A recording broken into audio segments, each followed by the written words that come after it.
Pakistan Assistive Technology Foundation, leading towards independence. www.patf.pk. Subscribe our YouTube channel. www.youtube.com/c/PATFPK.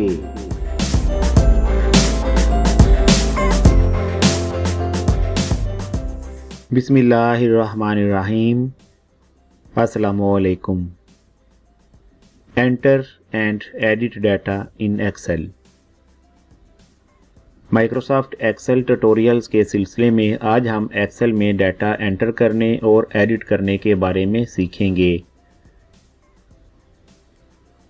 Last lesson में हम Excel में move करना सीख चुके हैं।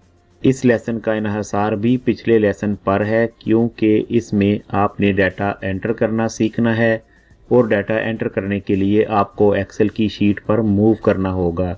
इसलिए ज़रूरी है कि आपके कंसेप्ट्स क्लियर हों कि एक्सेल की शीट का लेआउट कैसा है और आपने इसमें मूव कैसे करना है। Data types. एक्सेल में आप टेक्स्ट यानी अल्फ़ाबेटिकल डाटा और वैल्यूज़ यानी नंबर्स, फिगर्स, डेट्स या फार्मूलाज वगैरह ऐड कर सकते हैं। टेक्स्ट को रोज़ और कॉलम्स के हेडर्स के तौर पर यूज़ किया जाता है। इसके अलावा टेक्स्ट पर फार्मूलाज वगैरह अप्लाई नहीं हो सकते। न्यूमेरिकल डाटा पर फार्मूलाज अप्लाई किए जाते हैं। टेक्स्ट बाय डिफ़ॉल्ट सेल की लेफ़्ट अलाइनमेंट पर होता है और नंबर्स बाय डिफ़ॉल्ट सेल की राइट अलाइनमेंट पर होते हैं। इस तरह देखने से ही ये पता चल जाता है कि ये टेक्स्ट है और ये नंबर्स हैं। Enter data. एक्सेल में जब डाटा एंटर करना होता है तो हमें उस सेल पर जाना होता है जिसमें हम लिखना चाहते हैं। एरो कीज़ की मदद से उस सेल पर जाएंगे तो वो एक्टिव सेल हो जाएगा। अब यहाँ पर आप जो भी लिखेंगे वो उस सेल में लिखा जाएगा। एक्सेल ओपन करते हैं। Windows R run.excel. Excel enter. Opening dash Excel. Backstage view new group box recent featured list box enter. Share book 1 dash Excel sheet 1 blank A1. Excel open हो गया है। इस वक्त एक्टिव सेल A1 है। यहाँ पर हम कोई भी नंबर लिखते हैं। 1 2 12 लिख दिया। अब अगर हम यहाँ से डाउन एरो करेंगे तो A2 में मूव कर जाएंगे। 12 blank A2. यहाँ पर कोई भी अल्फ़ाबेटिकल डाटा लिखते हैं। USMAN. अब हम डाउन एरो की बजाय एंटर के साथ मूव करते हैं। Usman enter blank A3. इस तरह भी नीचे A3 में आ गए। ALI. फिर डाटा लिख दिया। अब हम अगर कॉलम बी में डाटा लिखना चाहते हैं, सपोज हमारा टारगेट सेल B1 है, तो अप एरो करते हुए A1 में जाएंगे। Ali Usman 12 A1. Right arrow करेंगे Blank B1. B1। यहाँ पर डाटा लिखते हैं। 9 डाउन एरो करते हैं। 99 blank B2. 3 4 34 blank B3 1 4. B3 तक भी हमने तमाम सेल्स में डाटा लिख लिया। अब हम कॉलम C के अंदर डाटा लिखना चाहते हैं और C1 में जाके डाटा लिखेंगे। यहीं से भी आप राइट एरो करके C3 में जा सकते हैं। 14 blank C3. अब अप एरो के साथ C1 में चले जाएं। Blank C2 blank C1. Data लिखते हैं यहाँ पर। GEEN. अब हम कॉलम C में डाटा नीचे की तरफ नहीं लिखना चाहते, बल्कि रो नंबर 1 में ही डाटा लिखना चाहते हैं, तो फिर यहाँ से राइट एरो या टैब करेंगे। Green blank D1. RED. Red tab blank E1. YELLOW. Yellow tab blank F1. आपने देखा कि किस तरह से डाटा एंटर किया जाता है। बहुत आसान है एक्सेल में डाटा को एंटर करना। जस्ट आपने सेल पर मूव करके जाना है और वहां पर रिक्वायर्ड डाटा टाइप कर देना है। बैक स्पेस का यूज़। एक्सेल में जब आप किसी भी सेल में डाटा लिख रहे होते हैं तो लिखने के दौरान अगर आपसे कोई गलत नंबर या लेटर टाइप हो गया है तो उसे इरेज करने के लिए आप बैक स्पेस की को यूज़ करेंगे। बैक स्पेस के अलावा आप कोई और की यूज़ नहीं कर सकते। ना ही यहाँ पर आप लेफ़्ट एरो करके करैक्टर वाइज पढ़ सकते हैं। अगर आप लेफ़्ट एरो करेंगे तो कर्सर पिछले सेल पर मूव कर जाएगा। लिखते हैं नेक्स्ट सेल में Blank G1 C O U N R T। यहाँ पर कंट्री के स्पेलिंग लिखने थे हमने, लेकिन मिस्टेक हो गई है। TR की बजाय RT लिख दिया है। अब बैक स्पेस करेंगे। T R T R Y। Country ठीक हो गया। नेक्स्ट मूव करते हैं। Blank H1 H A P Y। Happy लिखा लेकिन उसमें हमने एक P मिस कर दिया। अब अगर वो P ऐड करना है तो बैक स्पेस करेंगे। Y यहाँ पर P लिखेंगे। Y। अब नेक्स्ट सेल पर मूव करेंगे। Blank I1 Happy H1 Country G1। इन दोनों सेल्स में डाटा ऐड हो चुका है। डाटा एंट्री को कैंसिल करना। किसी भी सेल में जब आप डाटा लिख रहे होते हैं और फिर आप चाहते हैं कि ये डाटा इस सेल में एंटर ना हो तो उसे कैंसिल कर सकते हैं। कैंसिल करने के लिए एस्केप की को यूज़ करते हैं। नेक्स्ट सेल में लिखते हैं कुछ। Blank G3 2 3 1। 2 3 1 इस सेल में लिख दिया। अभी हम कोई भी मूव करने वाली कमांड देकर नेक्स्ट सेल में नहीं गए, यानी हमारा फोकस अभी इसी सेल पर है। अगर हम इस डाटा को कैंसिल करना चाहते हैं तो एस्केप प्रेस करेंगे। Escape Blank G3 G3 फिर ब्लैंक हो गया। यहाँ पर अब लिखते हैं O N I O N। अब भी हमने कर्सर को मूव नहीं किया। फिलहाल इसी सेल में हमारा फोकस है। एस्केप करेंगे। Onion Escape Blank G3 G3 blank हो गया। जब आप किसी भी सेल में डाटा लिखेंगे और डाटा लिखने के बाद कर्सर मूव करने वाली कमांड नहीं देते तो आपके पास ये ऑप्शन मौजूद होती है कि उस एंट्री को कैंसिल कर दें। ऐसा करने के लिए एस्केप प्रेस करेंगे तो एंट्री ख़त्म हो जाएगी और सेल ब्लैंक हो जाएगा। किसी भी सेल में मौजूद डाटा को चेंज करना। आपने जो डाटा लिख रखा है अगर उसमें से किसी सेल को चेंज करना चाहते हैं तो फिर पहले उस सेल पर जाएंगे और वहां पर नया डाटा लिख देंगे। पहले वाला डाटा खुद ही ख़त्म हो जाएगा और उसकी जगह नया डाटा ले लेगा।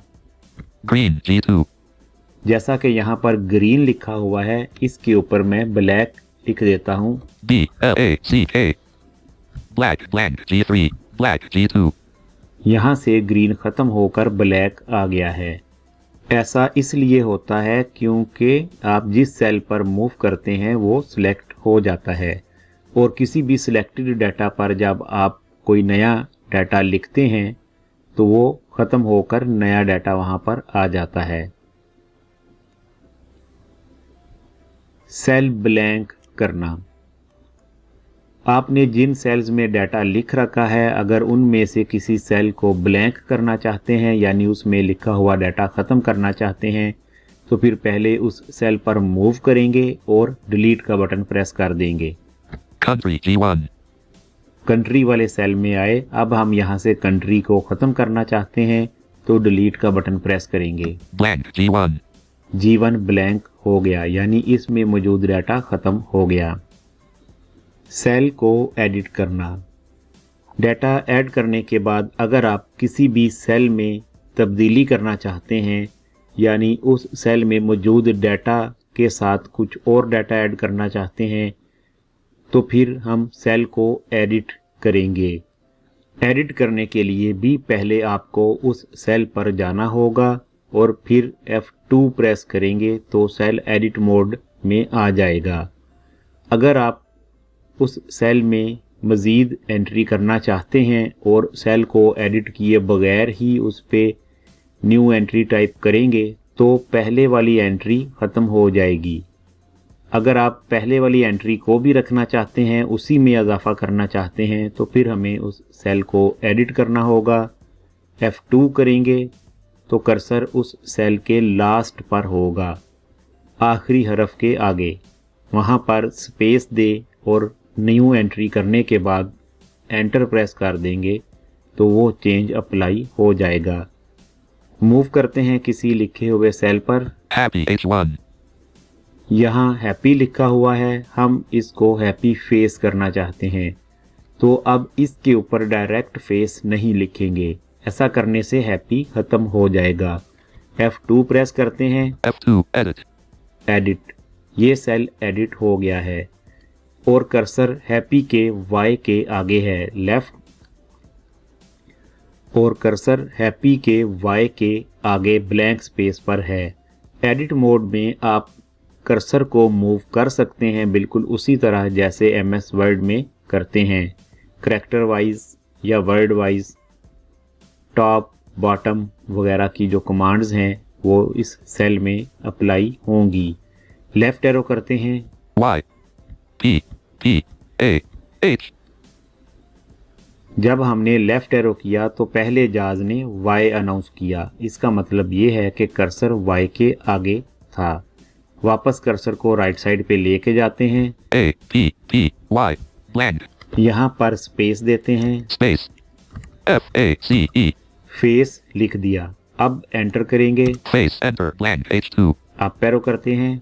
Happy Face H1. यहाँ पर हैप्पी फेस हो चुका है। ये बात याद रखनी है कि जब भी सेल को एडिट करने के बाद कोई भी तब्दीली करनी है तो उस तब्दीली को अप्लाई करने के लिए एंटर प्रेस करना है। अगर आप तब्दीली करने के बाद एस्केप कर देंगे तो फिर वो तब्दीली कैंसिल हो जाएगी। ये बात भी जहन में रखें कि बाज़ औक़ात एडिट मोड में जाज सपोर्ट नहीं करता। ऐसा अमूमन उस वक़्त होता है जब हमारे पास सेल में काफ़ी ज़्यादा टेक्स्ट या लंबे फिगर्स लिखे हुए हैं। नंबर्स को एज ए टेक्स्ट एंटर करना। अगर आप नंबर्स को बतौर टेक्स्ट ऐड करना चाहते हैं तो फिर नंबर लिखने के बाद अपोस्ट्रोफी ऐड करेंगे। मूव करते हैं नेक्स्ट सेल में। Blank I1. यहाँ पर हम 2001 लिखना चाहते हैं लेकिन इसको एज ए टेक्स्ट लिखना चाहते हैं। 2. 0. 0. 1. 2001 लिखने के बाद साथ ही स्पेस दिए बगैर अपोस्ट्रोफी लिख देंगे। Apostrophe. अब एंटर करेंगे। 2001 apostrophe. Enter. Blank I2. Blank 2001. I1. अगरचे ये एक नंबर है लेकिन अपोस्ट्रोफी ऐड करने से एक्सेल इसे टेक्स्ट के तौर पर लेगा। ऐसा आपने उस वक़्त करना है जब आपको कॉलम्स या रोज़ के हेडर में नंबर्स लिखना हो। अगर आप खाली नंबर लिख देंगे तो जब फार्मूला अप्लाई करेंगे जैसे ऑटो सम या कुछ ऑटो फार्मूलाज होते हैं उनमें आपका हेडर भी काउंट हो जाएगा। रिकमेंडेड तो यही है कि आप कॉलम्स या रोज़ के हेडर्स को अल्फ़ाबेटिकल डाटा के साथ लिखें, लेकिन जहाँ पर ज़रूरत हो वहाँ पर आप इस तरीके से न्यूमेरिकल डाटा के साथ हेडर लगा सकते हैं। फ़ायदा इसका ये है कि ये नंबर किसी भी फार्मूला के अंदर काउंट नहीं होगा।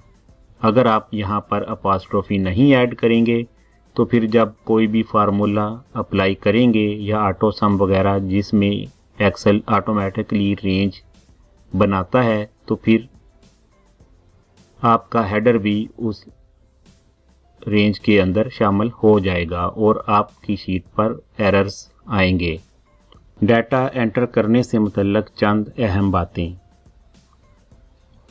जब आपने एक्सेल में डाटा एंटर करना है तो उससे पहले आपने अपने जहन में मुकम्मल स्ट्रक्चर बनाना है कि मैंने किस तरह का डाटा ऐड करना है और उसका कैसा लेआउट रखना है।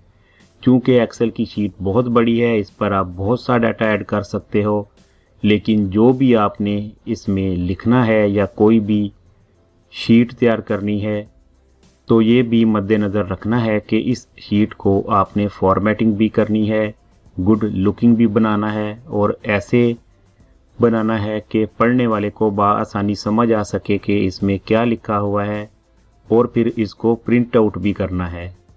एक्सेल में आप data sheets, budgets, analysis reports, pivot table, charts बहुत कुछ क्रिएट कर सकते हैं। ये सब क्रिएट करने के लिए आपको डाटा को ऑर्गेनाइज्ड शक्ल में लिखना होता है। अभी हम इसका एक एग्जांपल करेंगे ताकि आपको आइडिया हो जाए कि किस तरह से प्रॉपर डाटा ऐड करना है। अब हम एग्जांपल के तौर पर एक फ़ोन बुक तैयार करते हैं जिसमें हम serial number, name, phone number और ईमेल एड्रेस एंटर करेंगे। A1 पर मूव करते हैं। First cell. A1 पर आ गए हैं, ये रो नंबर 1 है। यहाँ पर हम अपने टेबल का टाइटल ऐड करते हैं। P-A-O-N-E, phone, B-O-O-K. A1 में फ़ोन बुक लिख दिया। अब नेक्स्ट मूव करते हैं डाउन एरो से। Book husband, A2. यहाँ पर कॉलम A को Blank, A2. 34, B2, blank, blank, C, blank, blank. Ali, A3, blank, A, blank, blank, blank. Phone book, A1, blank, A2. Phone book, A1. Blank, A2. Phone book, A1. Enter, blank, A2. A2 में आ गए। अब हम यहाँ से रो number 2 में columns को header लगाएंगे। Column A में हम सीरियल का हेडर बनाते हैं, तो यहाँ सीरियल लिखेंगे। S-E-R-I-L. सीरियल। अब राइट एरो करते हैं। Serial, blank, B2. B2 में नेम लिखेंगे। N-M-E. राइट एरो करते हैं। Name, blank, C2. C2 में फ़ोन नंबर लिखेंगे। P-A-O-N-E. Phone, number, right arrow करते हैं। blank, D2. D2 में ईमेल एड्रेस लिखेंगे। E-A-I-L. Email, A-D-D-R-E-S-S. Left arrow से मूव करते हैं। Address, phone number, name, serial, A2. Up arrow करते हैं। Phone book, A1. A1 में पूरे टेबल का टाइटल हमने ऐड कर दिया फ़ोन बुक। फिर डाउन एरो से रो नंबर 2 में आए। Serial, A2. यहाँ पर रो नंबर 2 में कॉलम A को हमने सीरियल के लिए मुख्तस किया, इसलिए A2 में सीरियल का हेडर टाइप कर दिया। Name, B2. रो नंबर 2 में कॉलम B को हमने नेम के लिए मुख्तस किया, जिसमें हम पर्सन्स के नेम लिखेंगे। Phone number, C2. Phone number C2 में फ़ोन नंबर इसलिए लिखा है कि इस कॉलम में हम नीचे फ़ोन नंबर्स एंटर करेंगे। Email address, D2. D2 को ईमेल एड्रेस का हेडर दे दिया। यहाँ पर नीचे तमाम ईमेल एड्रेसेस लिखेंगे। जब भी आपने कोई भी टेबल क्रिएट करना है तो पहले उसका स्ट्रक्चर यही सोचना है अपने जहन में कि मुझे कौन से कॉलम्स क्रिएट करना है, उनके लिए सूटेबल हेडर्स कौन कौन से होंगे। फिर आपने अपनी शीट पर मतलूबा जगहों पर वो वाले हेडर्स लगाने हैं और उनके नीचे डाटा को एंटर करते जाना है, तो आपका टेबल तैयार हो जाएगा। अब कंट्रोल लेफ्ट एरो करते हैं। Serial, A2. Edge of current, फ़ौरन से A2 में आ गए। डाउन एरो करते हैं। blank, A3. रो नंबर 2 में हमने कॉलम्स के हेडर लगाए हैं, यानी कि हमारी रो नंबर 2 हेडर्स वाली रो है। A3 नीचे ब्लैंक है, यहाँ पर हम सीरियल नंबर 1 लिखते हैं। 1. राइट एरो करेंगे। Name 14, B3. कॉलम बी चूंकि नेम्स का कॉलम है, यहाँ पर पर्सन का नेम लिखेंगे। ALI. राइट एरो करेंगे। Ali phone number. Blank C3. Phone number, यहाँ पर फ़ोन नंबर लिखेंगे। 0, 2, 3, 4, 4, 4, 4, 4. राइट एरो करेंगे। 0, 2, 3, 4, 4, 4, 4, 4. Email address. Blank D3. यहाँ पर ईमेल एड्रेस लिखेंगे। ALI. Ali at AOTAIL.com. Email address लिखने के बाद अब आपने वापस कॉलम ए में जाना है, तो कंट्रोल लेफ्ट एरो करेंगे। Com. Serial. 1, A3. वापस 1 पर आ गए, डाउन एरो करेंगे। अब Blank A4. यहाँ पर नेक्स्ट सीरियल आएगा। 2. राइट एरो करेंगे। Name. Blank B4. यहाँ पर नेक्स्ट पर्सन का नेम आएगा। UAN. राइट एरो करेंगे। Usman phone number. Blank C4. यहाँ पर इस पर्सन का फ़ोन नंबर आएगा। 0, 1, 2, 3, 4, 4, 4, 4, 4, 4. टैब करेंगे। 0, 1, 2, 3, 4, 4, 4, 4, 4, 4. Tab email address. Blank D4. Blank D4. SEOAE. Someone at AOTAIL.com. यहाँ भी ईमेल एड्रेस टाइप कर दिया। अब आपने यही पैटर्न यूज़ करते हुए रिक्वायर्ड डाटा एंटर कर लेना है जहाँ तक भी करना हो। इसी डाटा को आप रो वाइज भी ऐड कर सकते हैं। अगर आप इसे रो वाइज ऐड करें तो फिर इसका स्ट्रक्चर कुछ ऐसा होगा। A1 में फ़ोन बुक, A2 में सीरियल, A3 में नेम, A4 में फ़ोन नंबर, A5 में ईमेल एड्रेस। अब ये structure row wise data add करने के लिए बना है। रो नंबर 2 में सारे सीरियल्स आएंगे, रो नंबर 3 में नेम्स आएंगे, रो नंबर 4 में नंबर्स आते जाएंगे, रो नंबर 5 में ईमेल एड्रेसेस आते जाएंगे। लेकिन इस तरह से आपको टेबल में काम करना भी मुश्किल लगेगा और उसको रीड करना भी मुश्किल लगेगा, क्योंकि अगर आपके पास 300 कॉन्टैक्ट्स हैं तो फिर आपका टेबल राइट साइड पे बहुत ही दूर तक चला जाएगा और प्रिंट आउट लेने पर भी प्रॉपरली प्रिंट नहीं हो पाएगा। और अगर उसे सॉफ्ट कॉपी में भी रीड करना चाहें तो भी प्रॉब्लम्स होंगी। इसके बरक्स कॉलम वाइज में ये है कि नीचे को जितना मर्जी आप लेंथी ले जाएं अपने डाटा को, वो सिर्फ 4 कॉलम हैं जिनको आप लेफ़्ट राइट एरो से इजीली मूव कर सकते हैं और फिर अप डाउन एरो से भी उनमें इजीली मूव कर सकते हैं। इस तरह प्रिंट आउट लेते वक्त भी बआसानी पेजेस के ऊपर ये लेआउट आ जाएगा। यहाँ पर यह ट्यूटोरियल ख़त्म होता है। उम्मीद करते हैं आपको समझ आ गई होगी। मज़ीद रहनुमाई दरकार हो तो हमसे रब्ता कर सकते हैं।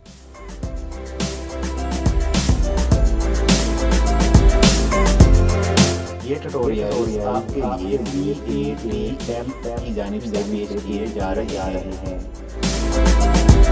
हमारा YouTube चैनल सब्सक्राइब करें और आने वाले नए ट्यूटोरियल्स के मतलब नोटिफिकेशन हासिल करें।